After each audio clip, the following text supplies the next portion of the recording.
baptisms, quinceañeras, weddings. So they would ask him if he would cook that dish for him because that dish was only traditionally eaten during those special once in a lifetime events. What? Why are they talking?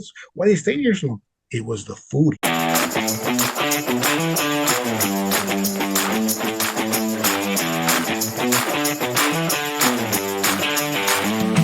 We have a really special treat today. We're talking with Raul Luis from the Birria. It's a restaurant here in Eastern LA. We're going to talk about family. We're going to talk about flavor. We're going to talk about how he creates these amazing dishes. And then we're going to talk more about how you can have a bite and taste his restaurants, the food from his restaurants as well. Raul Luis, thank you for joining us today. Thank you for having me here. I'm very, very honored to be here speaking to you. So you heard my tease a second ago between family and food and the restaurant, the birria itself. Where would you like to start? Let's go with what's the most important message you want the audience to hear today? I think we can start talking about how birria came to LA. How did we get it here? What caused that trigger to start selling the food here in LA? I think that'll be a great starting point. Let's go for it. Tell me more. Okay, so my dad was given a certain skill set. The skill set was handed down to him to make birria. Birria is the chivo goat meat. Uh, he used that skill set back in Mexico. He came to the U.S. When he came over during the Bracero program. He was talking to his buddies and he told them that he's a birrero. He knows how to cook birria. So they would ask him if he would cook that dish for him because that dish was only traditionally eaten during those special once in a lifetime events, baptisms, quinceañeras, weddings. So the common denominator in all those events was the birria. You went, you knew you were going to have birria. There were certain, I tell people the story because I remember being small myself when I was young, that we wouldn't eat meat too often because we were vegetarians, not by choice, but because of circumstance. And when someone was having a party, we said, wow, we're going to eat birria today. We knew we looked forward to, we're going to eat meat. It's time to, let's get ready to go eat some meat, get ready, put on your Sunday clothes and go.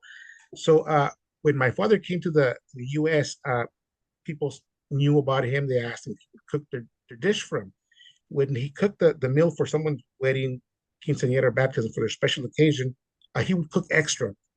So his friends would come over. When his friends would come over, he would serve whatever portion it was, usually like a whole carcass of lamb, 50 pounds.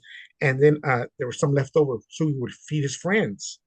And he would tell the stories when he would feed his friends wouldn't leave. They would stay there for hours. And they would be talking and talking. And my dad was, come on, I got to go do my Sunday, my day off. We got to go do our family or Saturday. And they were there for hours and all they were memories, all memories, special occasions. Remember this, remember that. And my dad saying, man, why are they talking? Why are they staying here so long? It was the food. He didn't realize the time.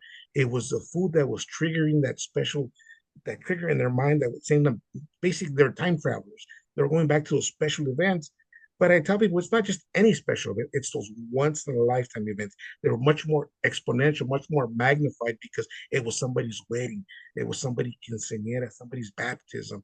So I think that's what's, you know what, I can, wait a minute, people are staying here longer. And that's why it evolved. I don't think it was done by choice, but kind of like circumstance. Oh, this is happening. Like if they're here for 2 hours, well, let me sell some more. Let's cook some more. And that's how he began cooking more extra, extra, and then began his I call it cenuleria, kind of like his house come my mi casa tu casa coming in here. People started flocking. It took several years, but it was very, very successful weekend business for him. I love your passion. I love how you explain things.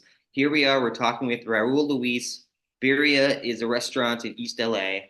As we're wrapping up, tell us all the ways that our audience can find you and learn more about you. Tell us your website, your social media, the restaurant itself, anything you want to share.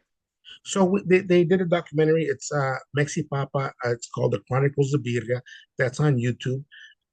You can find me if you want to get. That's just the basic history of how birria got to LA and possibly the US. That goes over the story of myself and another birria who we both held the torch during those times when it wasn't so acceptable in other ethnic groups or generations.